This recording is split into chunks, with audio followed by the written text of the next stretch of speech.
চট্টগ্রামে চন্দাইশে গ্যাস সিলিন্ডারের দোকানে বিস্ফোরণে 10 জন দগ্ধ হয়েছেন।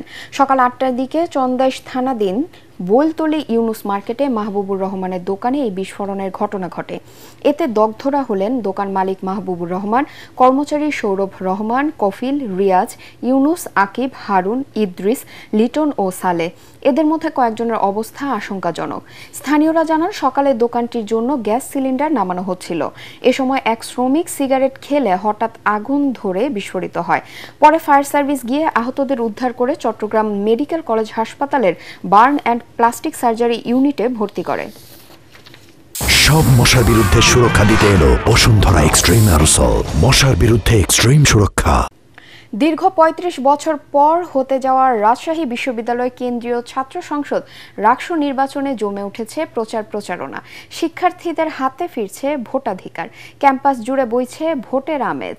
সাধারণ শিক্ষার্থীদের সাথে ব্যস্ত সময় কাটাচ্ছেন প্রার্থীরা, দিচ্ছেন নানা প্রতিশ্রুতি। নির্বাচন সুষ্ঠুভাবে সম্পন্ন করতে সব ধরনের প্রস্তুতি নিচ্ছেন বিশ্ববিদ্যালয় কর্তৃপক্ষ। রাজশাহী থেকে সুজাউদ্দিন ছোটনের পাঠানো রিপোর্ট জানাচ্ছেন জাহিদুল আলম। আর মাত্র 7 দিন পর অনুষ্ঠিত হতে যাচ্ছে রাজশাহী বিশ্ববিদ্যালয় কেন্দ্রীয় ছাত্র সংসদ রাকসু নির্বাচন। দীর্ঘ ৩৫ বছর পর এই নির্বাচন ঘিরে পুরো ক্যাম্পাসেই বইছে উৎসবের আমেজ।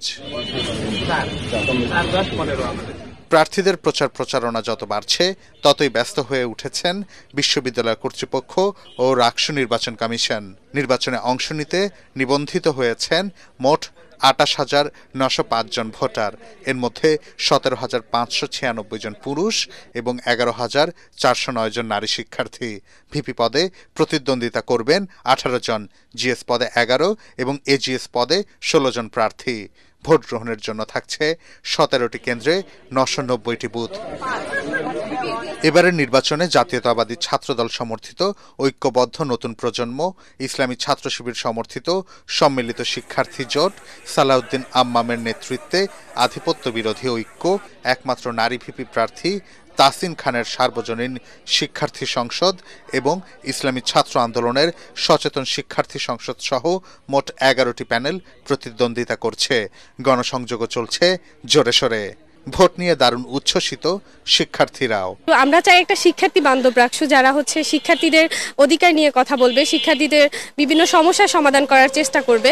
তো আমরা অবশ্যই চাইবো যাতে যে কোনো পার্টি আসুক না কেন, যাতে দলীয় এজেন্ডা বাস্তবায়ন না করে কোনো ধরনের ভয় ছাড়াই আমরা প্রার্থীকে নির্বাচিত করতে পারি, আমাদের পছন্দ মতো প্রার্থীকে, যারা আমাদেরকে লিড দিবে বা আমাদের পুরো একটা জেনারেশনকে তারা লিড দিবে। কারণ আমরা যেহেতু নতুন, আমাদের এতটাও এক্সপিরিয়েন্স নেই কেমন কি হবে, তো আমরা একটা সুন্দর অনুভবের জন্য আর কি প্রত্যাশা করছি। এদিকে নির্বাচন সামনে রেখে নিরাপত্তা নিশ্চিতে প্রশাসনের পক্ষ থেকে সর্বোচ্চ ব্যবস্থা নেওয়া হয়েছে বলে জানান বিশ্ববিদ্যালয়ের proctor professor doctor Mahbubur Rahman. আমাদের পরিকল্পনা হচ্ছে 3 স্তর। আমাদের যে ভোট কেন্দ্রগুলো থাকবে, যে একাডেমিক বিল্ডিং, সেখানে নিরাপত্তা দেওয়া। সেকেন্ড হচ্ছে আমাদের টোটাল ক্যাম্পাসটাকে নিরাপদ রাখা। থার্ড হচ্ছে ক্যাম্পাসের পেরিফেরি, যেটা প্রতিটা গেট একদম সম্পূর্ণ গেটটাকে সিল করে দেওয়া। শান্তিপূর্ণ ও সুষ্ঠুভাবে নিজেদের প্রতিনিধি নির্বাচিত করতে পারবেন এমনটাই প্রত্যাশা বিশ্ববিদ্যালয়টির শিক্ষার্থীদের। Bureau report, ATN Bangla. শারদীয় দুর্গাপূজা উপলক্ষে ভারতে ইলিশ রপ্তানি শুরু হয়েছে। গতরাতে যশোরে বেনাপোল স্থল বন্দর দিয়ে প্রথম চালানে 7টি ট্রাকে 37.46 মেট্রিক টন ইলিশ পেট্রাপোল বন্দরে প্রবেশ করে।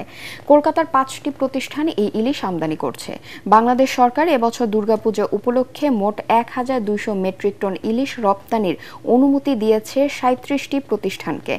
এর মধ্যে একটি প্রতিষ্ঠানকে 50 টন, 25টি প্রতিষ্ঠানকে 30 টন করে 750 টন, 9টি প্রতিষ্ঠানকে 40 টন করে 360 টন এবং 2টি প্রতিষ্ঠানকে 20 টন করে 40 টন ইলিশ রপ্তানির অনুমোদন দেওয়া হয়। বেনাপোল মৎস্য কোয়ারেন্টাইন অফিসার সজীব সাহা জানান, আগামী 5 অক্টোবরের মধ্যে রপ্তানি শেষ করতে হবে এবং প্রতি কেজি ইলিশের রপ্তানি মূল্য নির্ধারণ করা হয়েছে 12.5 মার্কিন ডলার, যা বাংলাদেশি টাকায় 1515 টাকা। প্রথম চালান ভারতে রপ্তানি হচ্ছে। আমাদের স্বর্ণালী এন্টারপ্রাইজ 40 টন অনুমোদন পাইছে। আমাদের কাছে 6টি প্রতিষ্ঠান 37.46 মেট্রিক টন মাছ রপ্তানির জন্য আবেদন করছেন। আমরা তাদের অল্টারনেটিভ এবং অন্যান্য পরীক্ষা প্রদান শেষে স্বাস্থ্য সনদ প্রদান করছি এবং তাদেরকে মাছ রপ্তানি করার জন্য অনুমতি প্রদান করছি। ইসরায়েলি সেনাদের ভয়াবহ হামলায় জীবন বাঁচাতে গাজা সিটি ছেড়ে পালাচ্ছেন হাজারো ফিলিস্তিনি। আল জাজিরার তথ্য অনুযায়ী গত 2 বছরে এটাই সবচেয়ে ভয়াবহ হামলা, যেখানে মঙ্গলবার একদিনে অন্তত 91 জন নিহত হয়েছেন এবং 17টি আবাসিক ভবন ধ্বংস হয়েছে। উপকূলীয় সড়কে পালানোর সময় গাড়িতেও হামলার ঘটনা ঘটে। এছাড়া তুফা এলাকার একটি মসজিদ লক্ষ্য করে বিমান হামলা চালানো হয় এবং বিস্ফোরক বোঝাই রোবট ব্যবহার করে ঘরবাড়ি ধ্বংস করা হয়। জাতিসংঘ এই হামলাকে ভয়ঙ্কর বলে আখ্যা দিয়েছে। একই সাথে সংস্থাটির তদন্ত কমিশন একে গণহত্যা হিসেবে বর্ণনা করেছে। মানবাধিকার সংগঠনগুলো বলছে এভাবে লাখো ফিলিস্তিনি আবারও বাস্তুচ্যুত হওয়ার ঝুঁকিতে পড়েছেন।